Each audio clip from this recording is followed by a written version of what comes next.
Halika, Riray. Sumama ka sa akin. Saan tayo pupunta? Ipapasyal kita sa mall. Sige, sige. Ano yun?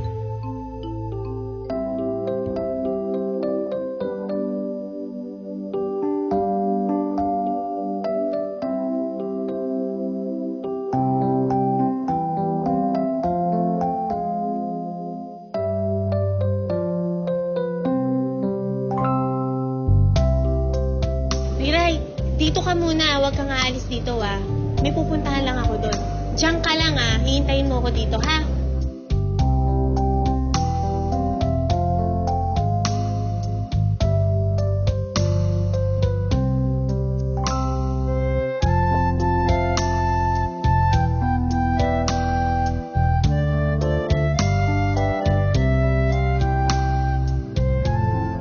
Ay pa? Ay pa? Ay pa? Ay pa? Ay pa?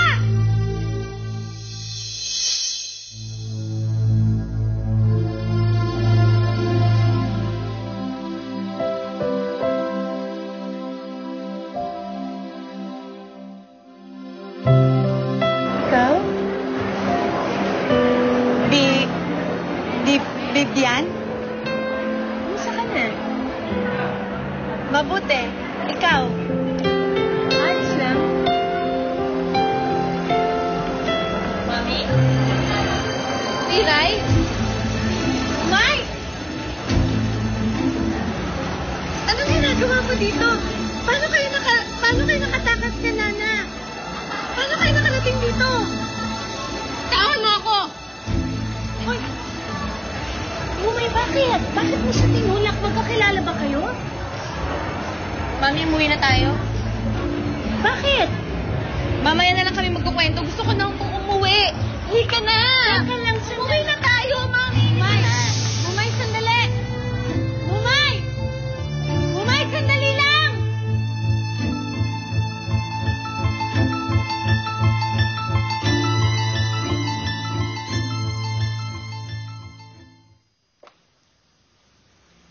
Shane! Po? Shane! Bakit parang walang tao dito?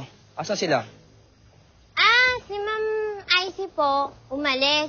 Si Ma'am Aifa naman po, pinasyal na si Riray. Mabuti naman at pinasyal niya si Riray. Nako, dapat lang ho yun, sir. Pagkatapos ng ginawa ni Ma'am Luis, dapat lang itreat ni Ma'am Aifa si Riray. Ginawa ni Luis? Bakit? Anong ginawa niya? Naku, sir. Itinulak ni Ma'am Luis si Riray dun sa pool. Nang wala namang ginagawa si Riray. Ewan ko dyan sa girlfriend niya, sir. Sobrang praning.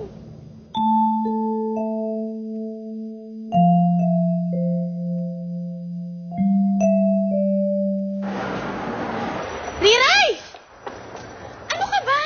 Kung saan ka nagpupunta? Akala ko nawala ka na. Di ba sabi ko naman sa'yo, huwag kang lalayo sa akin? Nakita ko na si Mumay at Unggay. Nandito na sila sa syudad. Ano? Nakita mo sila? Saan mo nakita? Dito. Kasama nila ang ina ni Luis. Si Tita Vivian? Paano naging kasama ni Tita Vivian sila, Mumay? Hindi ko alam kung paano sila nakakilala. Pero kasama nila ang ina ni Luis.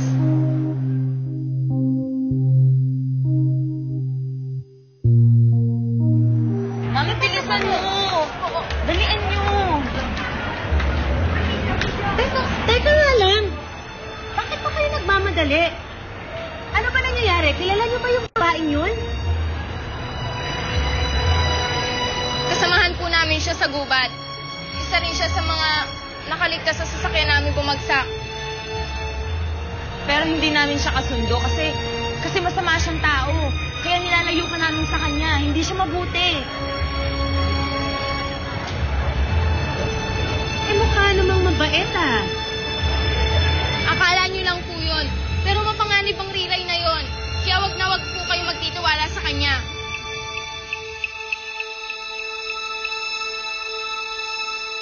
Riray,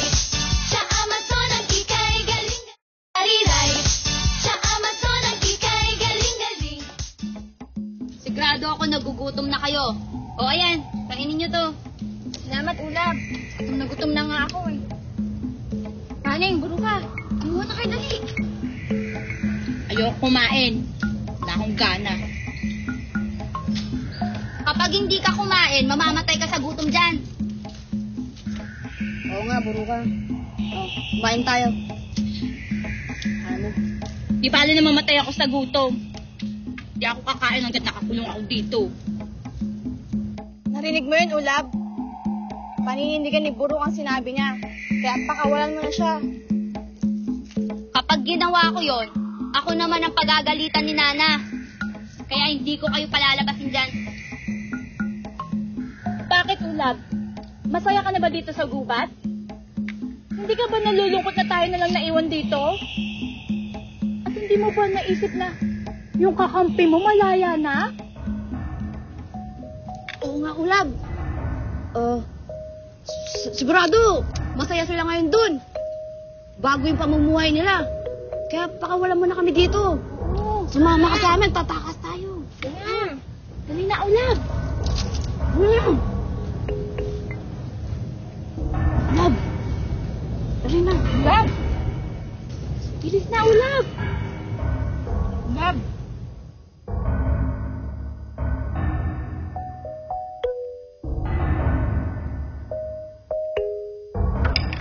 Thank you. John!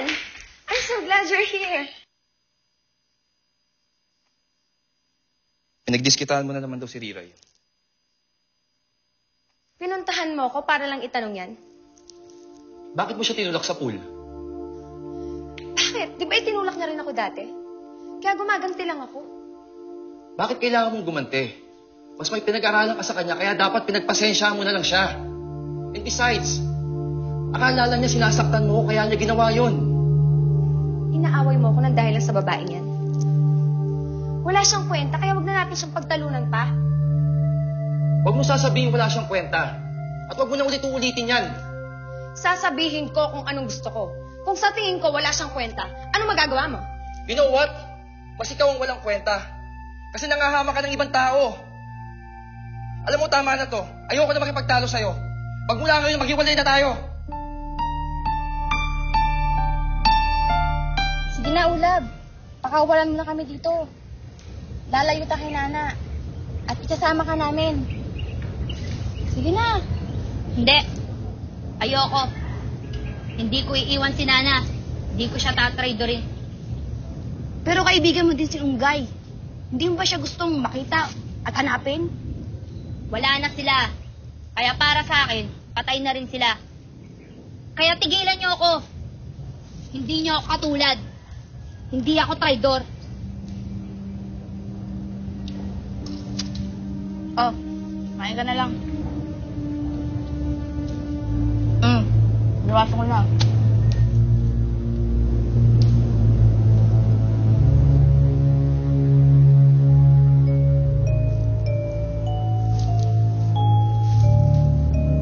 Oh, uminom kayo nitong katas ng ugat para bumait kayo.